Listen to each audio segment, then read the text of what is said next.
My boyfriend wanted a weekend with other women. I took mine in Paris with another man. His was a hall pass, mine was suddenly cheating. My name is Claire Bennett. I'm 29, and I had been with my boyfriend Ethan Carter for 3 years when he came home with an idea that sounded less like something he had just thought of and more like something he had already planned. Ethan was 27 and had been living with me in my condo for about a year. Until recently, I thought we were doing well. We worked during the week, cooked together most nights, and usually spent weekends either going out with friends or relaxing at home. It wasn't exciting every second, but I never thought that meant something was wrong. Ethan apparently did. For several months, he had been complaining that we were becoming too predictable. He wanted different restaurants, more nights out, and fewer weekends on the couch. I tried to meet him halfway because none of those requests seemed unreasonable. If he wanted more excitement, I figured we could travel somewhere or simply make more effort to get out of the house. Then one night over dinner, Ethan put down his fork and said, "I think we need to shake things up." I assumed he meant a trip. "Okay, where do you want to go?" "That's not what I mean." Something in his voice made me look up. He was turning his glass slowly between his hands and avoiding my eyes. "What do you mean?" Hung hesitated, then said, "Maybe we should spend one weekend seeing other people." For a second, I genuinely thought he was trying to break up with me. "Are you saying you want to end this?" "No, God, no." He leaned forward quickly. "I'm talking about one weekend, like a hall pass. We both get to do whatever we want, no jealousy and no questions afterward. Then Sunday night, we come home and everything goes back to normal." I stared at him. "So you want permission to sleep with another woman and then come home Sunday like nothing happened?" "You're making it sound worse than it is. I'm trying to understand what you're asking me." Ethan sighed and told me he knew couples who had done it and claimed it made their relationships stronger. When I asked who these couples were, he brushed the question aside and said it didn't matter. That was when his excitement started bothering me more than the idea itself. Ethan wasn't talking like a man casually suggesting something crazy. He sounded like someone waiting for me to approve a plan he had already made. "We've been together for 3 years, I said. "Why do you suddenly want other women involved?" "It's not about wanting another woman. We're still young, Claire. Maybe we should have a little freedom before everything gets so serious." I almost laughed. "You've been living in my condo for a year. How much more serious did you think this needed to get?" "That's not what I meant." "Then explain it." He couldn't give me much beyond saying we had become predictable, and he wanted us both to experience something different. Eventually, I told him I needed time to think. Ethan frowned. "Just don't be boring about it." That got my attention. "So if I don't want to watch my boyfriend date other women, I'm boring?" "Come on, Claire, that's not what I said." "It's pretty close." We dropped the conversation, but I didn't forget it. More importantly, I started paying attention to things I had previously ignored.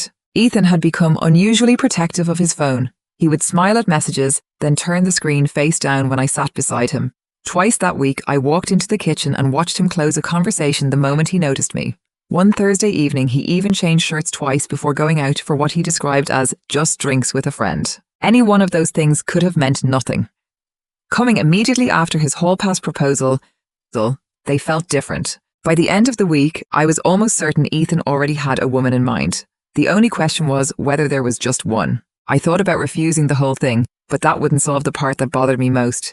Even if Ethan accepted my answer and never mentioned it again, I would still know he had wanted to see other women badly enough to sit across from me and negotiate for permission. A few days later, I met my college friend Noah Foster for coffee. Noah was 28 and we had known each other for years. There had always been a little chemistry between us in college, but nothing ever happened because the timing was never right. Whenever I was single, Noah seemed to be dating someone, and whenever he was available, I wasn't. Eventually, he moved abroad for work, and whatever possibility had existed between us simply faded into a friendship. Hein had moved back about 6 months earlier, and we had started meeting for coffee every few weeks. Ethan knew about Noah and had met him before, so there had never been anything secret about our friendship. That afternoon, Noah took one look at me and knew something was wrong. "What happened?" I sat down across from him. "Ethan wants us to spend a weekend seeing other people." Noah stared at me for a second. "I wants to what?" "A hall pass weekend, his words, not mine." Noah slowly put his coffee down. "Claire, please tell me you realize he already has somebody lined up." "I don't know that." "You absolutely know that." I looked down at my coffee. He nodded. "Yeah, that's what I thought." "What would you do if my girlfriend asked me that?" "Yes, probably save myself a weekend and break up." "Very helpful." He smiled. "What are you actually going to do?" I don't know. Maybe agree, stay with a friend and watch Netflix while Ethan discovers himself. Noah frowned. Why would you do that? What exactly are my other options? Han thought for a second, then picked up his phone. I have vacation days and I've never been to Paris. I looked at him. Noah, you're joking. I've wanted to go for years. I was already checking flights. I'm not flying to Paris because my boyfriend wants to sleep with somebody else. Why not? Because that sounds insane. Probably. But his rule was 1 weekend, right? Yes. No questions? Yes. No restrictions. That's what he said. Noah turned his phone toward me. There was a Friday afternoon flight. I stared at the screen longer than I should have. The sensible choice was to go home, tell Ethan no, and deal with whatever happened next. Instead, I pictured him spending the weekend with whichever woman had made him so excited about this experiment while I stayed home proving how loyal I was. 3 days later, Noah and I had flights and a hotel booked. The trip cost me around $1,800, but I had savings and hadn't taken a real vacation in a long time. I didn't tell Ethan about Paris because he had been the one insisting on a weekend with no questions and no restrictions. I decided to take those rules exactly as he had given them. The following week, he brought it up again. So I was thinking this weekend. I looked over. For the hall pass? Yeah. He tried to sound casual. You still okay with it? I studied him. 1 weekend. Right. We each do our own thing. Exactly. No questions afterward. Yep. No jealousy. He smiled. Claire, we're adults. And neither person gets mad because the other spends the weekend differently than expected. That made him hesitate, only for a second. Obviously. Okay. His eyebrows lifted. Okay? I'm in. His reaction was immediate. Less than a minute after I agreed, Ethan grabbed his phone and started typing. From where I was sitting, I caught part of the message before he angled the screen away. She said yes, followed by several emojis. I didn't ask who he was texting. That night, Ethan was unusually affectionate. He wrapped his arms around me while I brushed my teeth, kissed my forehead in bed, and told me twice that he loved me. I couldn't tell whether the extra affection came from guilt or excitement, and I suspected it was a little of both. Friday morning, my suitcase was beside the door. Ethan glanced at it. You're leaving? I figured I'd give you the condo for the weekend. His face brightened before he could hide it. That's actually really nice. I thought we'd both want space. Where are you staying? With a friend. He nodded. Have fun. You too. He kissed me at the door. Sunday night? Sunday night. As I walked toward the elevator, I glanced back. Ethan already had his phone in his hand. By 2 that afternoon, I was sitting beside Noah on a plane to Paris. Ethan had no idea. We landed early Saturday morning local time, checked into the hotel and slept for a few hours before going out. Once we did, the trip felt strangely normal. We walked along the Seine, stopped at cafes and did every obvious tourist thing we could fit into a weekend. Noah took pictures of everything, including far too many pictures of food. By late morning, I realized I hadn't checked my phone in hours. When I finally looked, I had 15 voicemails and close to 30 texts from Ethan. The first voicemail sounded cheerful. Hey, hope you made it to your friend's place. I'm heading out in a little bit. Wish me luck. The second one was less cheerful. Well, first date was a disaster. She looked nothing like her pictures. I stayed for 1 drink. Whatever. Meeting somebody else. I stopped walking. Noah noticed. What? I played the message for him. Han looked at me. Somebody else? Apparently. The next voicemail answered the question. Second one cancelled, so that's great. Then, I've been sitting here 40 minutes and this woman isn't answering. Then, Claire, where are you? Are you ignoring me? By the third voicemail, Ethan's confidence was gone. One woman had been a disaster, another had cancelled, and a third had ghosted him after he waited 40 minutes. But I barely cared that his dates had failed. What caught my attention was the number. 3 women. He hadn't started looking after I agreed. He had clearly been arranging this before he ever asked me for a hall pass. I put the phone away. Noah watched me for a second. Want to talk about it? Not in Paris. Fair. We kept walking. A few hours later, Ethan started asking about me. How's your friend's place? Then, you alive? Then, you can come home if you're bored. I almost replied to that one. I didn't. Later came. Why is your location off? Then, I messaged Sarah. She said you're not with her. Where are you? So much for no questions. Saturday afternoon, Noah and I stopped at a restaurant overlooking the river. From our table, we could see the Eiffel Tower in the distance. Noah looked at the menu and frowned. This might be the most expensive sandwich I've ever purchased. You booked Paris. I suggested Paris, I did not invent Paris pricing. I laughed. Hein took a picture while I was still smiling. A few minutes later, he showed it to me. That's actually a good one. Meaning the other 50 were terrible? Most of them feature you telling me to put the phone down. He posted it to Instagram and tagged me. I reposted it to my story. Then we went back to eating. My phone started vibrating less than 20 minutes later. To Paris? Another message immediately followed. You're in Paris. Then, who is that guy?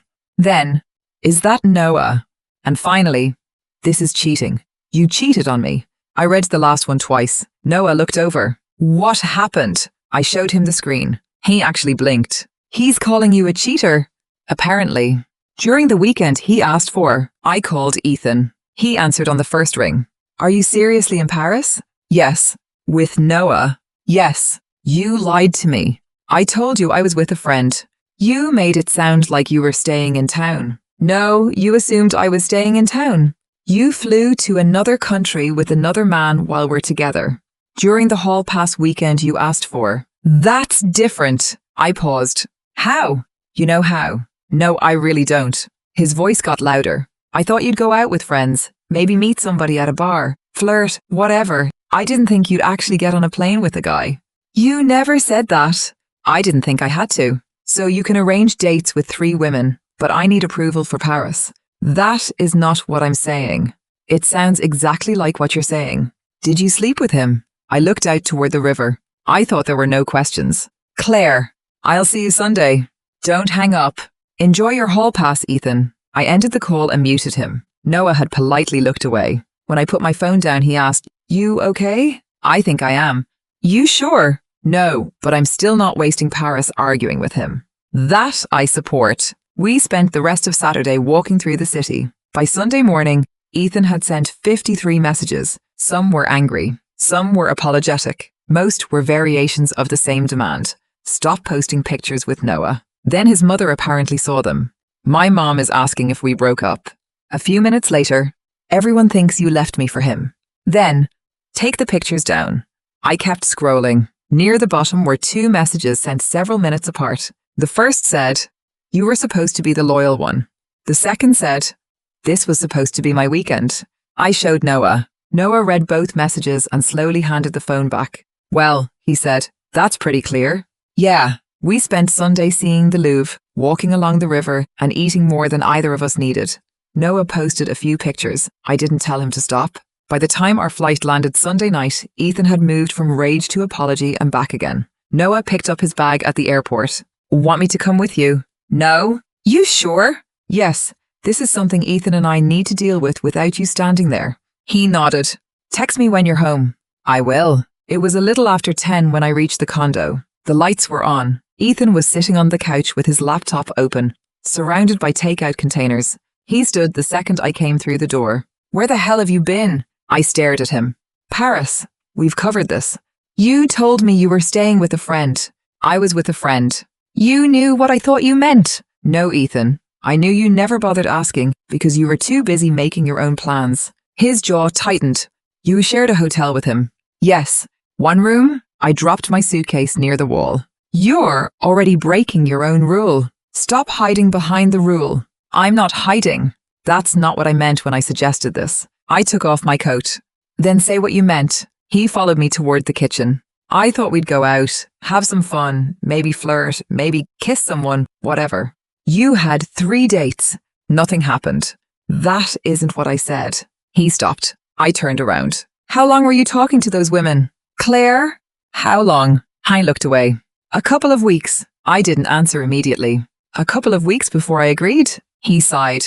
Yes, that landed harder than anything I had seen on his phone. So you were already on dating apps? I was just talking.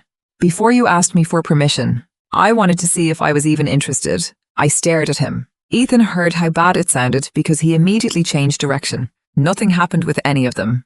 You keep saying that like you chose me. I did choose you. You got rejected, cancelled on, and ghosted. That's not fair. I actually laughed. Of course it isn't. He followed me into the kitchen. You don't understand what this weekend was like for me. I filled a glass with water. Then tell me. I spent most of Saturday alone while people kept sending me pictures of you with Noah. My friends saw them. My mom saw them. Everybody thinks I'm an idiot. Did you tell them whose idea the hall pass was? Hein didn't answer. Ethan, no. Why? Because I don't want everyone knowing our private business. Then stop complaining that they don't understand it. You made me look stupid. I put the glass down. You did that yourself. He slammed his hand on the counter. Can you stop acting like you did nothing wrong? What rule did I break? You went to Paris with the man you used to like. That doesn't answer my question. You knew I wouldn't be okay with that. You wanted a weekend with no restrictions. I didn't expect you to actually do something like this. There it was again. I stared at him. What exactly did you expect me to do? I don't know. Try. He paced away from me. Go out with your friends, have drinks, maybe flirt with some guy. And then? I don't know, Claire. You seem to know exactly what I wasn't supposed to do. He turned back. I thought you'd get out there, realize you didn't actually want anyone else and come home. I didn't say anything for a few seconds. So while you went on dates, I was supposed to prove I wanted you. That's not how I meant it. Then why did you text me that you were supposed to be the loyal one? His face changed. I knew he had written it. I was angry. And this was supposed to be my weekend? Claire, I was upset. No, answer me. I looked down. I thought this would be different. How? Hay sank onto one of the stools by the kitchen counter. When we first got together, women noticed me all the time. People flirted with me. I just wanted to know I still had that. I stared at him. And I was supposed to sit somewhere waiting for you while you found out. Ha rubbed both hands over his face. I know it sounds bad. It sounds exactly like what happened. I'm sorry. I was too tired to keep fighting. Ethan looked at me. Can we just forget this happened? I shook my head. I'm going to bed. He followed me into the hall. Claire, not tonight. I slept in the guest room and locked the door. The next morning, I woke to Ethan talking loudly in the living room. Yeah, she went to Paris with Noah, the college guy. I stopped before entering the kitchen. No, I didn't do anything. All my dates were disasters. Technically, everything he had said was true. He had simply left out the part that made him look bad. I walked past him and started making coffee. Ethan lowered his voice. I'll call you later. And he hung up. We need to fix this. I looked at him. Fix what? Everybody thinks we broke up. Maybe stop giving them half the story. I need you to post something. About what? Us. A picture. Anything so people know we're still together. I stared at him.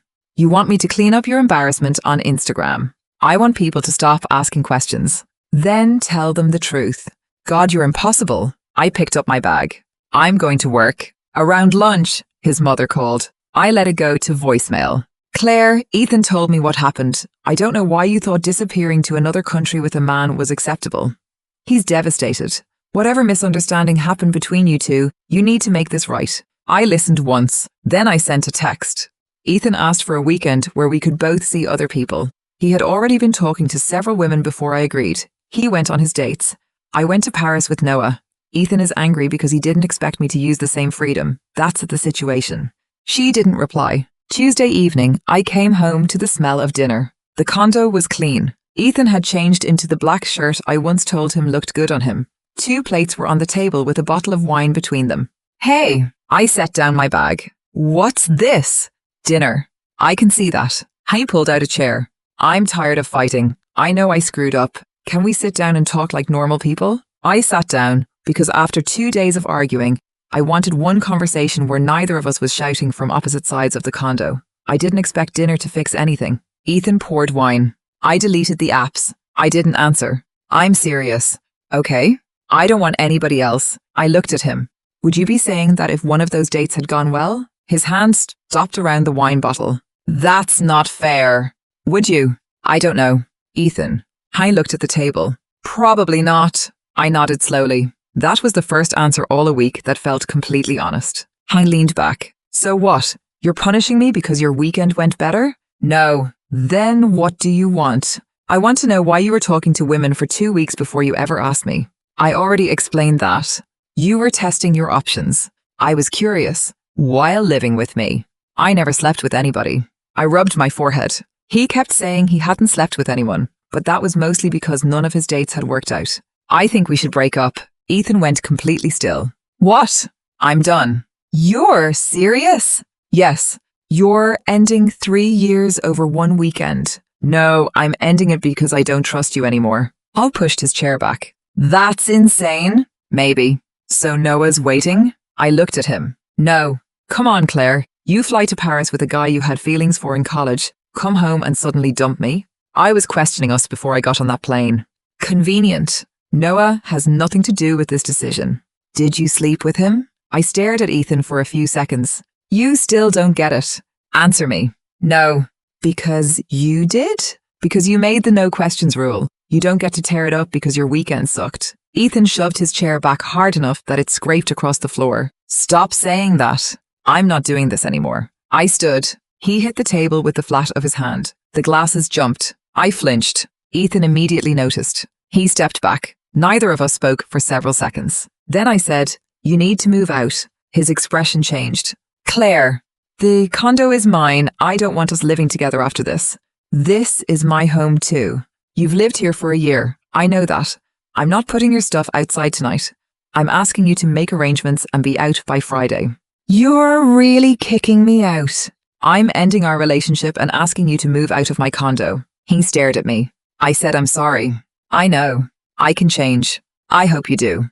For us. I shook my head. There isn't an us anymore. I looked like he wanted to argue again, but this time he didn't. I went into the guest room and closed the door. About half an hour later, Noah texted. How bad is it? I typed. We broke up. His response came quickly. Okay? Not really, but I will be. I didn't ask whether this meant anything for us. I didn't tell me Ethan deserved it, and simply wrote, if you need help with something practical, call. Otherwise, I'll stay out of it. I appreciated that. Wednesday, Ethan started packing. Thursday evening, boxes were stacked near the living room wall. He barely spoke to me until late that night. My mom and Madison are coming tomorrow. Okay. I looked around the condo.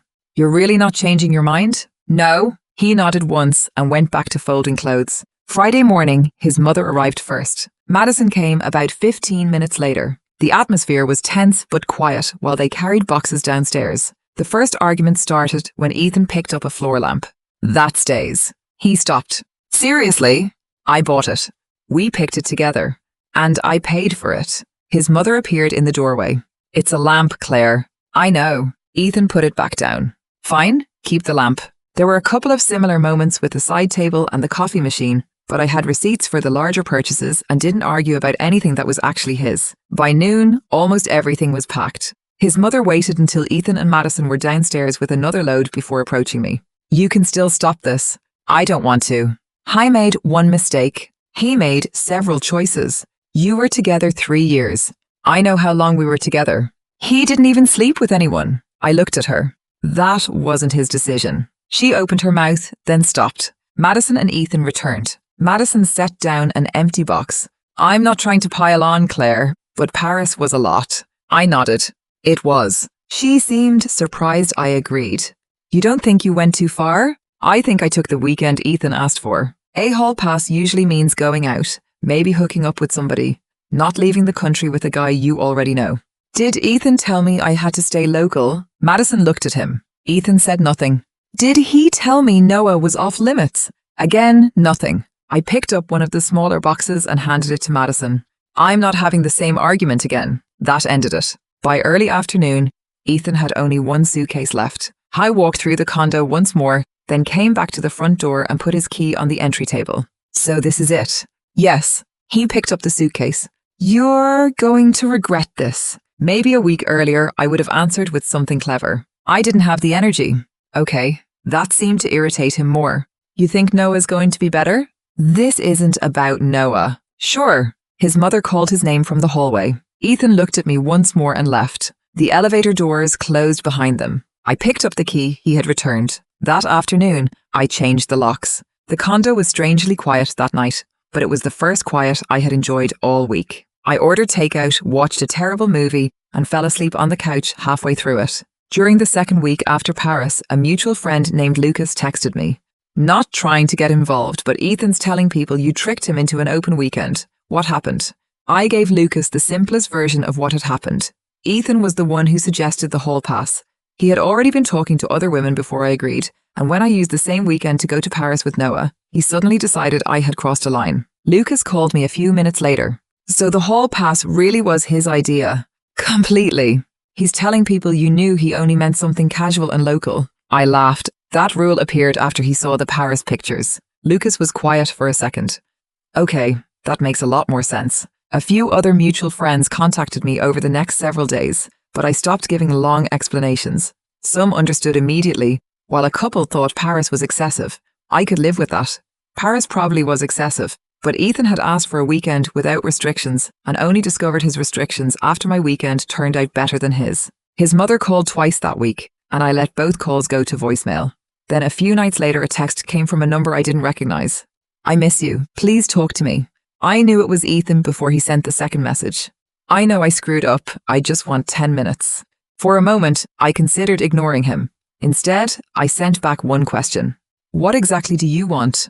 His answer came almost immediately. I want us back. I deleted everything. I'm done with the apps, the hall pass, all of it. I made a stupid mistake. Before Paris, those words probably would have been enough to make me answer his call. Now all I could think about was Ethan sitting across from me at dinner, admitting that if one of his dates had gone well, he probably wouldn't have regretted the weekend at all. So I wrote back, you didn't change your mind before the weekend. You changed it after your dates failed, and you saw me in Paris. I'm not coming back. He called immediately. When I declined, he called again. So I blocked the number and went back to watching television. That was the last time I spoke to Ethan. Over the next few weeks, the condo slowly started feeling like my home again, instead of the place where a relationship had just ended. I moved the couch to the other side of the living room, cleared the last of Ethan's things from the bathroom, and took our photos down. I didn't throw them away or make some dramatic ceremony out of it. I put them in a box, closed the lid, and slid it into the back of a closet. Noah and I stayed in touch, but Paris didn't magically turn us into a couple. We met for coffee a few times, went to a concert with friends, and eventually had dinner together one Friday evening. There was still chemistry between us, but Noah never pushed me to define anything, and I wasn't interested in replacing a 3-year relationship with another one before I had even adjusted to being single. During dinner, he asked, "Do you regret going to Paris with me?" I thought about it before answering. I regret agreeing to Ethan's stupid hall pass. I don't regret Paris. Good, Noah said. Because I'd hate to find out I spent $3,000 becoming part of your worst memory. You spent half the trip complaining about sandwich prices. They were offensive. I laughed, and that was the end of the conversation. Noah didn't turn it into a discussion about us, and I appreciated him more for leaving it alone. A few days later, he sent me the photo he had taken at the restaurant in Paris. The Eiffel Tower was visible behind me, but I wasn't looking at it or at the camera. I was laughing at something Noah had said, with one hand still wrapped around my coffee cup. That picture stayed on my phone. Before Ethan suggested the hall pass, I had genuinely believed we were moving toward marriage. We had talked about getting married often enough that I had started wondering whether he might propose within the next year. At the time, 3 years together and a year living under the same roof had made marriage feel like the obvious next step. Looking at that Paris photo, I was relieved we had never reached it. About a month after the breakup, Lucas casually mentioned that Ethan was still staying with his mother and had apparently stopped trying to convince our mutual friends that I had cheated. I told Lucas I was glad Ethan was doing okay, then changed the subject. I didn't want updates anymore. My own life had become surprisingly ordinary again. Saturday mornings meant groceries and coffee. I went out with friends when I felt like it and stayed home when I didn't. Some evenings I cooked dinner for myself and watched terrible television on the same couch Ethan once complained we spent too much time sitting on. Apparently, the boring life had never been the problem. One Sunday afternoon, I was cleaning the kitchen when my phone buzzed on the counter. It was Noah. Paris again someday. I vote somewhere with cheaper sandwiches this time. I smiled and replied that I might hold him to that, then put my phone down and finished wiping the counter. There was no new relationship waiting to replace Ethan, and I was fine with that. The condo was quiet, my weekends belonged to me again, and I no longer had someone sitting across from me asking for permission to explore his options while expecting me to stay exactly where he left me. Ethan had wanted to spice things up. I did, just not the way he planned.